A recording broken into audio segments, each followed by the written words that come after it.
मुंबई में शदीद बारिश ने लोगों की मुश्किलात में इजाफा कर दिया है। बारिश के बाद सड़कों पर पानी भर गया है और भारी बारिश के बाद स्कूल और कॉलेजेस बंद करने पड़ गए हैं।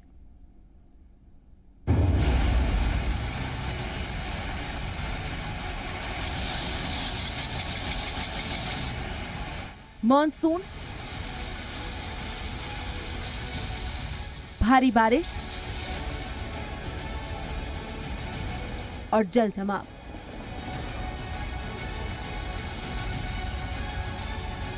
मुंबई के बारिश की पूरी कहानी बस इन्हीं 3 शब्दों के बीच होती है।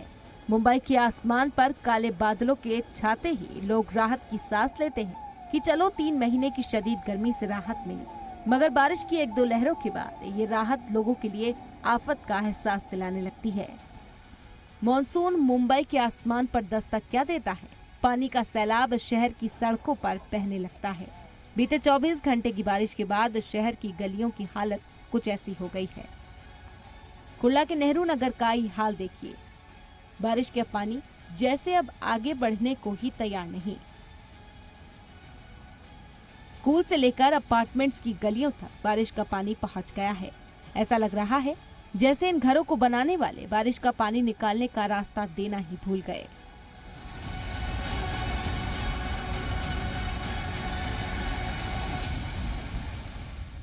इस वक्त मैं नेहरू नगर में हूं और आपको तस्वीर दिखाता हूं। आप ये तस्वीर देखिए, आपको ये सड़क नहीं बल्कि कोई छोटी मोटी नदी लगेगी और मैं खुद भी इस वक्त घुटने तक पानी में खड़ा हूं। देखिए, आप देख सकते हैं कि घुटने तक यहाँ पर पानी है।